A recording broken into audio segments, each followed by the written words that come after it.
What's up, everybody out there on the interwebs, the YouTubes, the Friendsters, the MySpaces? I am Drew with Comics Elite, and I am flying Han Solo today once again.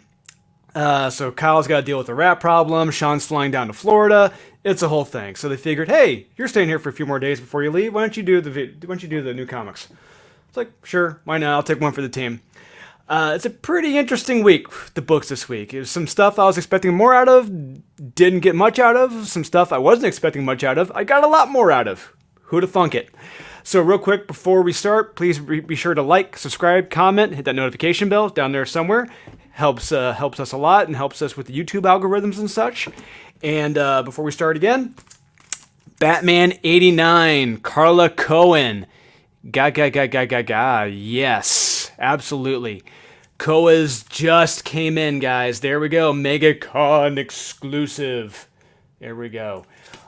Yes, only 899 made of this one. I'm sorry, 999. The rest were destroyed. Back there, saw a bunch of employees out there tearing them up, getting to get rid of them.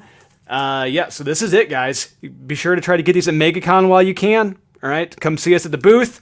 We should, while supplies last. If history has shown us anything, after the last show at Terrificon, you never know. It can go crazy. Moon Knights are gone. I didn't even get a copy of Moon Knight. I didn't get one. And so, yeah, get these while you can, guys. All right, let's go ahead and get started. We're going to start with the MEEHS, then the Skip-Its, and then my top 10. Here we go. First MEEH of the week, X-Force number 22. So, there was nothing wrong with this at all, whatsoever. It is a solid, good comic. It's just, it was like the previous issue was part one, this issue was part two. It wrapped everything up. That was it. Really, not much happened after that. At the end of this, just wrapped up this whole Man-Thing story. It's like, that was it? Oh, I thought we were leading to something bigger. But nope, that's it. So, that's the end of that one. Next up, Red Sonja, Black, White, and Red. Lucio Palio cover. Palio. Arguably the best part of this comic, the second best part, is the John Boy story, which is the very first story. After that, it just goes downhill very fast. The last two stories are pretty damn bad. The first one by John Boy Myers is damn good. He wrote and drew it. It's awesome. So yeah, I recommend this for the Perio and the John Boy story. But other than that, it's okay. Yeah. Next up, my MEEHS, Captain Marvel 31. So this is a story I call this. This is like the X-Men softball story. So if you're old enough like me to remember, in between big events, the X-Men would wind up playing softball, But they're good issues. Don't get me wrong. They're good issues. They're fun issues. It's just not a lot happened. Her and Rhodey are going to go on a flight on a vacation. They're flying on an airplane. But they get lured away to I forget what the name of the planet is, but they have to defeat this sludge monster thing, and it's wrapped up. One issue, one and done. So, it's good. It's not bad. Check it out. All right, yeah, it's a nice little placeholder. Like I said, it's the softball issue. Next up, Infinite Frontier, 4 of 6. So, we get reintroduced to previous members of the JSA. Some of them are finally back. Yay! Finally, after all these years, we're starting to see them steadily make their way back, which is good for me.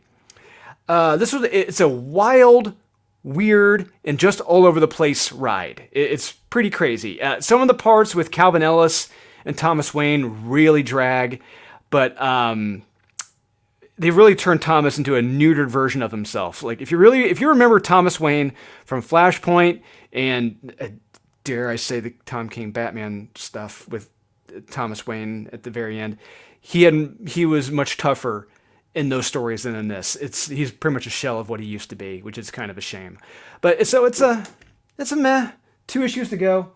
We'll see what happens. Next up, Bunny Mask number 3. Once again, it is a good comic. I'm not saying it's bad. It is a good comic.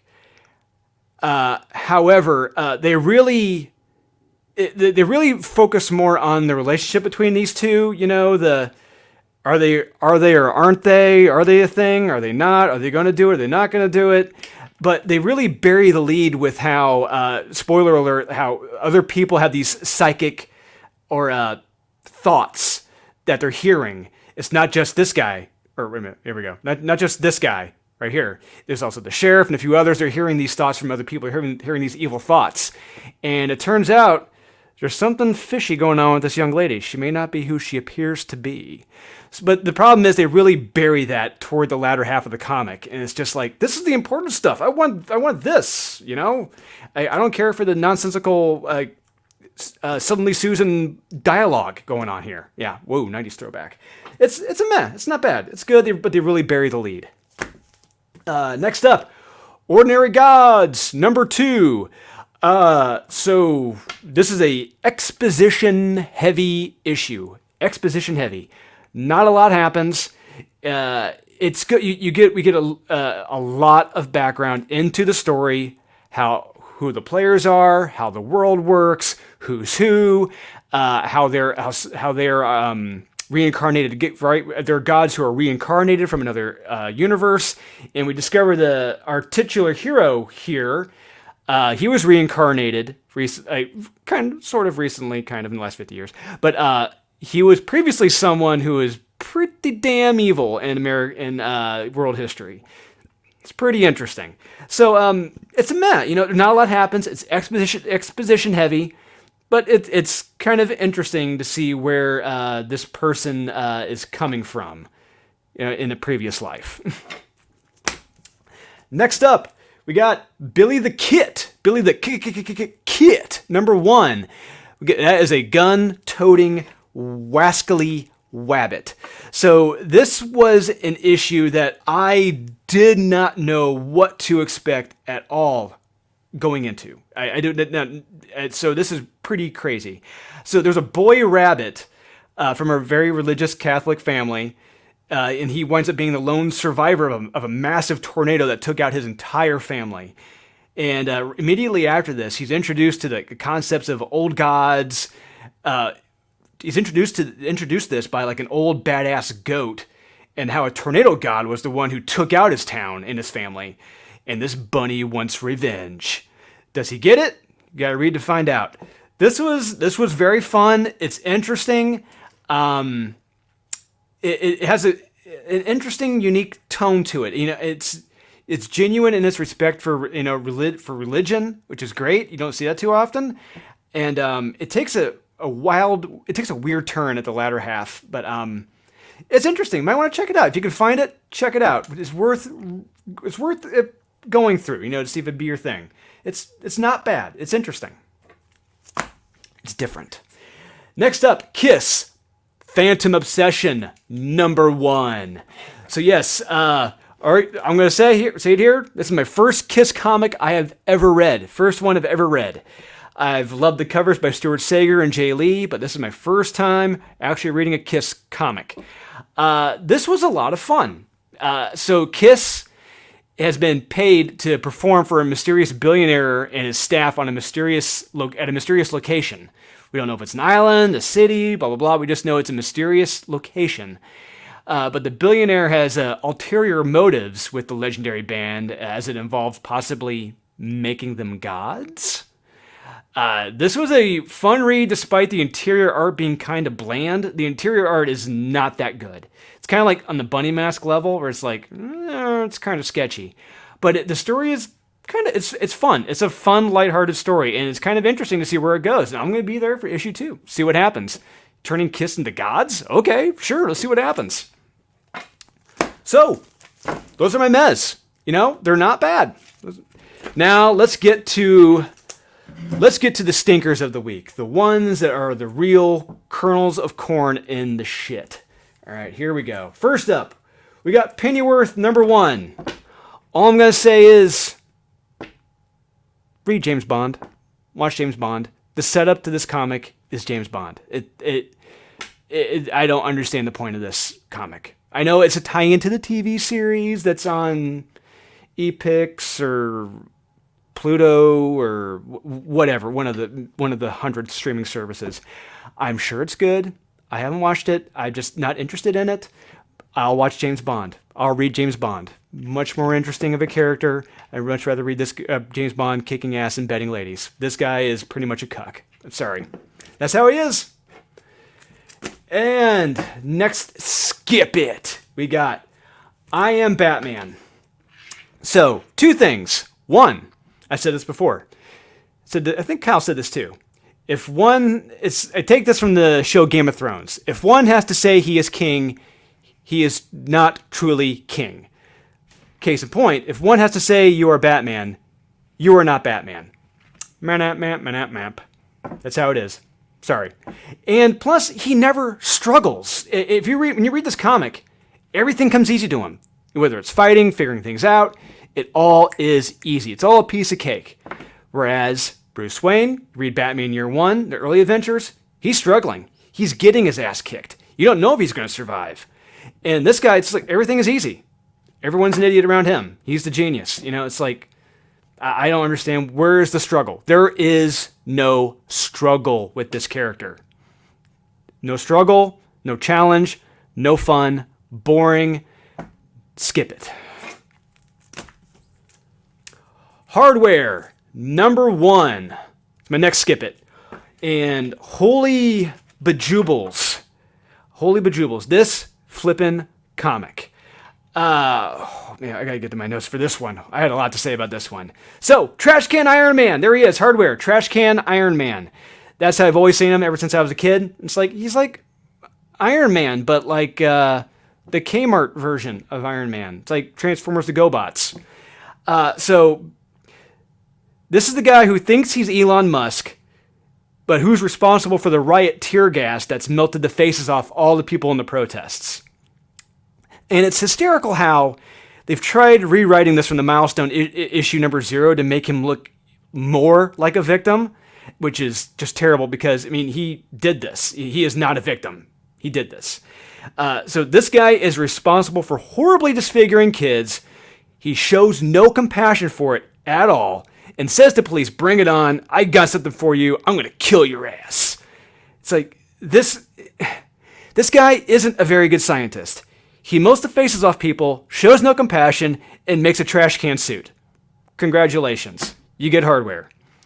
This is not a hero. It's not a recommend. On top of that, when your comic is based around what's happened the past year or so, it's going to age as well as stale bread. It's just pandering at this point. That's all this is. It is pandering.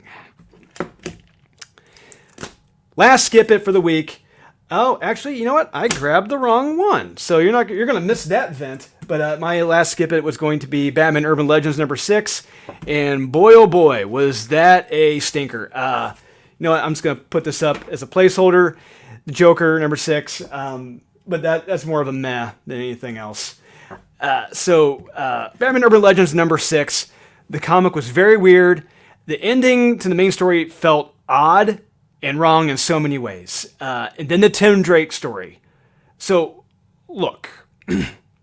When characters do things completely out of character and canon during their 30-year plus of publication, things that have never been established or hinted at, only for the sake of pandering, that's all it is. Pandering, hoping to get a headline on Vice or Yahoo, it just comes across as sad and disappointing. That's all you're trying to get. Pats on the back at this point by doing this. Congratulations. Congrats, DC. You gave Tim Drake the Iceman treatment. It's angering, and this crap really needs to stop. As for the Joker, number 6, talk. That's all this issue is. Talk. And Joker shows up at the last page. That's it. Very boring issue. Nothing happens. Woo! All right. So, on to the good stuff. Here we go. The top 10. Let me make sure that issue didn't sneak in here real quick. Yeah, I think they're setting me up for failure here. Nope, it did not. So, all right, we're good to go. Here are my top 10 for the week. If you're going to get 10 of the week, These are the ones I recommend this week coming out. And first up on the top 10 is Justice League Last Ride, number 4. I know we've asked this the past 3 issues. When the hell does this take place in continuity? Will this be happening? Is this an alternate timeline? These are some serious questions that we really need to know. But in this, we do see what happened to Martian Manhunter and how it was not Batman's fault at all. It was not Batman's fault. Martian Manhunter, he went out like a hero, went out like a champ. He went out like Spock. It reminded me of if you guys have seen it, I don't know, I'm kind of older. Star Trek II: Wrath of Khan. Martian Manhunter went out like Spock did, and hey, needs of the many outweigh the needs of the few. And he made the sacrifice, but Superman, he's just being a little bitch, blaming Batman. It's not Batman's fault. He's still human. He's only human. He's only so much he can do. He's only Batman. So we get a twist in who may have been behind a possible double cross with the Justice League, and it looks like we will be getting a massive fight in the next issue with a surprise leader of this evil gang. This issue, it's taken quite the turn with this issue. Next issue, going to be a lot of action. Oh yeah, it's going to be awesome. Going to be epic. I need some water. It's been a lot of talking. Okay, here we go. Number 9. Fight Girls. Number 2 of 5. Frank Cho. Gonna see him at MegaCon this week. Should be a fun time.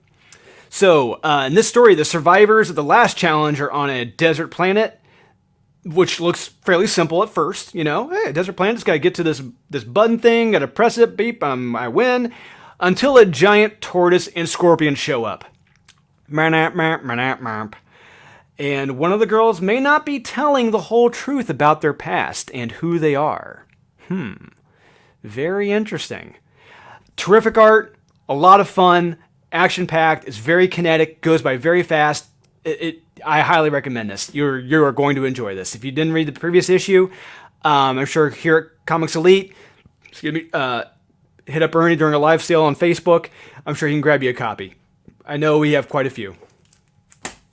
Number 8, the Ocho. We've got Challenge of the Super Sons. Number 5. Normally, this is higher on my list. If you remember. Usually it's like my pick of the week or not. But this one, it's kind of a step down. But it's still a great read, but a bit of a step down and lesser quality to my other ones here in my list. So in this one, the Death Scroll is now after Aquaman. So what do Robin and Superboy do to save Aquaman? Let's just say it involves Tower of Babel. They resort to a certain method used in Tower of Babel to save Aquaman. And on top of that, Robin and Superboy, they get to fight a Kraken, which is awesome. And something interesting happens with the Death Scroll as some names show up on it that they didn't expect to see show up on the Death Scroll. What names could those be? And a little further in the issue, it appears that Faust and Vandal Savage have greater insight into the future of the lives of Damian and Jonathan than we thought. So, maybe they're orchestrating some things behind the scenes with their lives. Recommend. This is a breath of fresh air amidst. There was a lot of stuff this week I read that I was just like, oh my god, this is bad. It was a great breath of fresh air reading Challenge of the Super Sons. So you cannot go wrong with this. It's a lot of fun. Next up, number 7. X-Men Legends number 6. Number 6 by Peter David and Todd Nauck. Once again, this issue was a lot of fun. Peter David still at the top of his game. Very few people can write dialogue like Peter David can. It is amazing. So the 90s X Factor team continue their deposition in front of the Congress about what happened at the Latvian embassy. And it's hysterical seeing the back and forth between the terrorists and Havoc. And then we see that he's been lying to the terrorists, and we see what Havoc is telling the Congress what is the actual truth of that. So it's pretty funny. When you read it, you'll know what I mean. It's pretty humorous. There's fights going on inside and outside the embassy with members of X Factor facing their various fears, which is interesting, which doesn't go over too well with Wolfsbane. And then Doctor Doom shows up, and he's not too happy. Let's just say that. He's not too happy. And we get Quicksilver telling his side of what happened, which is also hysterical. This was tons of fun. Highly recommend this and the series as a whole. It's the best X-Men series so far. You cannot go wrong with this series. If you love the X-Men of old, you don't like reading about them being evil, segregationist, plant pod people, you can't go wrong with X-Men Legends. It's the true X-Men. Next up, number 5, middle of the row. We got Detective Comics 1041. That is an awesome Libre Mehh cover. I love that Libre Mehh cover. His covers are only getting better and better. Even you compare stuff to his Black Label stuff he did for Batman with Brian Azzarello, to his earlier Batman stuff, Batman Noel. His covers are just getting better and better. It's crazy. I would not have expected this. So in Detective Comics, Bruce Wayne is on the run from Mr. Worth and various villains, and his apartment and sewer caves were all destroyed. Essentially, his whole world has collapsed. Home, gone. Caves, gone. Supply chain, gone. And his phone is about to die. So, I had a question reading this. Maybe someone in the comments can help me out with this. I know his wealth and his mansion were taken away by Lucius Fox via reparations, but how can he not still have access to the Batcave itself? Was the Batcave caved in? Does the Batcave still exist? Is there a Batcave? Someone help me out with that. I forget at this point. And aren't there numerous entrances to the Batcave as well? I was reading Batman Well from the 90s into the early 2000s. Who knows? There was a train entrance into the Batcave at one point. There was a rail system into it. There has to be a way Batman can get into that. He doesn't need a rinky-dinky sewer system cave. Regardless, Bruce Wayne finds some old clothes, which is pretty awesome. It's pretty cool when you recognize. You see the emblem, the Bat emblem. It's pretty interesting. And he confronts his jury, and wow, it is not looking good for him. The jury really has it out for him. Things are getting worse. This was a lot of fun. This is a very fun, kinetic, fast-paced. My jaw is just like, wait, I'm actually enjoying this? Mariko Tamaki has me actively engaged in a Batman comic? Still? He's not sitting around eating food and bitching with people? This is amazing. Holy crap. This is very fun. Awesome Batman issue, and Mariko Tamaki is, I can't believe I'm saying this, doing a good job. Next up, number 5. Oh, that was number 6. Sorry, number 6 was Detective Comics. 1041. Number 5 on my list is Daredevil, number 33. This cover is awesome. I love it. Holy crap. Daredevil 33. So I saved this for last. Normally how it works for me, the stuff I think is going to be terrible, I read first. And then the stuff I think will be great, I save for last. That way it's like I earn it, it gets better as I work my way through it. And I have to earn it reading all these bad comics. And holy crap, this was damn good. This did not disappoint. Let's see here. We learn the big mystery of why there are multiple bullseyes around the city. Spoiler alert, that was a big tease at the end of the previous issue. And we get one hell of a good fight between Elektra and the bullseyes. And it's interesting to see how she gets out of the situation. It's kind of clever, and eventually she asks one of her rescuers for a specific kind of weapon. What could that weapon be? I don't know. And meanwhile, with Matt Murdock in prison, it's just gotten crazier. Let's just say that the inmates are running the asylum, and the man running the asylum, he wants the cop to put him in there. This is a recommend. It's a wild ride. Once again, very kinetic, very fast-paced. Strong recommend. Daredevil, number 33. Number 4, the Quattro. Batman 89. Holy crap, Batman 89. This is the team variant right here. You got Batman, you got Barbara, you got Catwoman, you got Billy D, Two-Face. You got the, maybe Robin? I don't know. So here we go. There's a lot to unpack with this comic, Batman 89 number 1. So as I'm sure if you haven't read this yet, you're going to have a lot of questions, but I do have some for you. So this story is what Batman 3 and 4 would have been if Sam Hamm and Tim Burton had stayed on.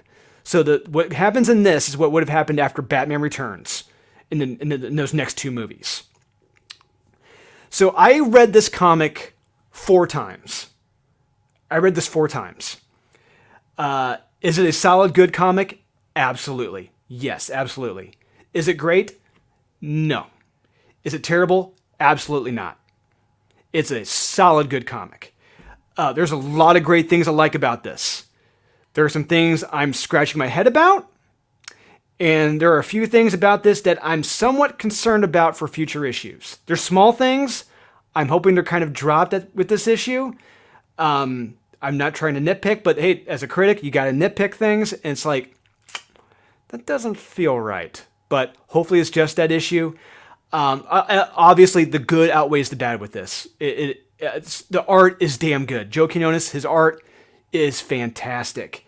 The overall story is damn good. The main plot of it is fantastic. How there's a war between essentially the Jokers and the Batman. All these mass vigilantes, all these copycats running around, essentially destroying the city. Dent has to bring in the National Guard. It's like, what is going on? This is crazy. And one of the small critiques I have, it's weird when you know who these actors are and who they're playing, but they don't look like them in the comic. It's kind of like, you guys couldn't get the likeness rights? Really? I mean, all I'm going to say is Bruce Wayne looks kind of funny in some of the scenes in this. He looks kind of, that head looks kind of odd. The hair looks kind of odd. But it's a small thing. Once again, it's a nitpick. But hey, that's what we do. And so the one thing that had me kind of concerned, there's a subplot in this that I don't want to get into because hopefully it's just a one-off in this issue. I said that before. I'm hoping it's just a one-off.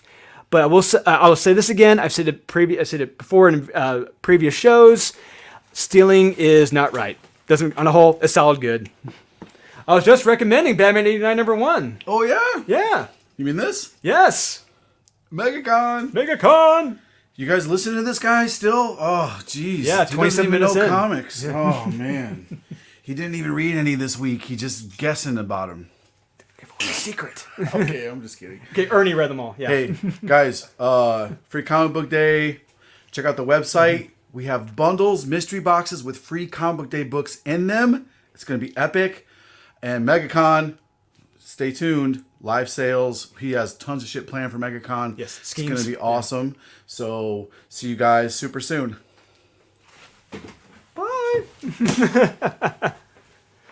All right, that's Batman 89, #4 for the week.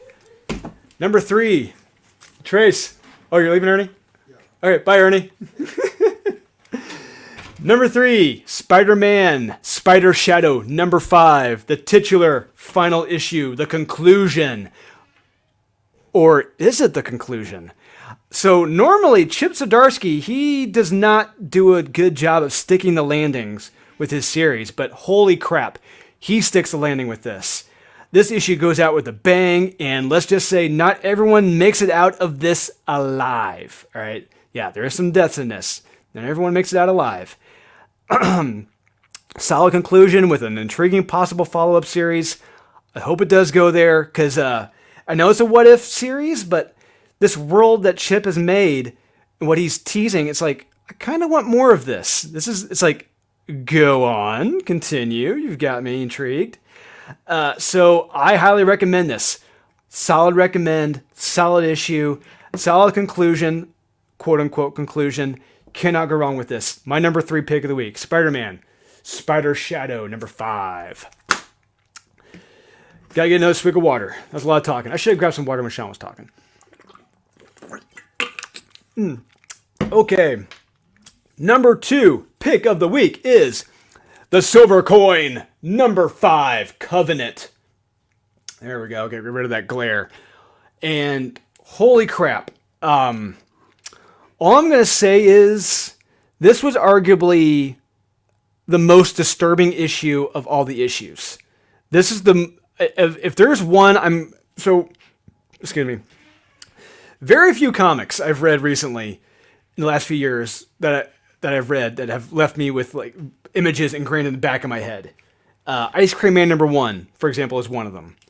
This is one of them too. The Silver Coin #5 has some images in this that really are disturbing, like involving some involving this goat right here, and some. I don't want to tease anything, but yes, it does involve. It's like the Salem witch trial, like witches, quote unquote witches, a silver coin, mixing a little bit of the Scarlet Letter, I believe, and it is a wild, crazy, wacky ride.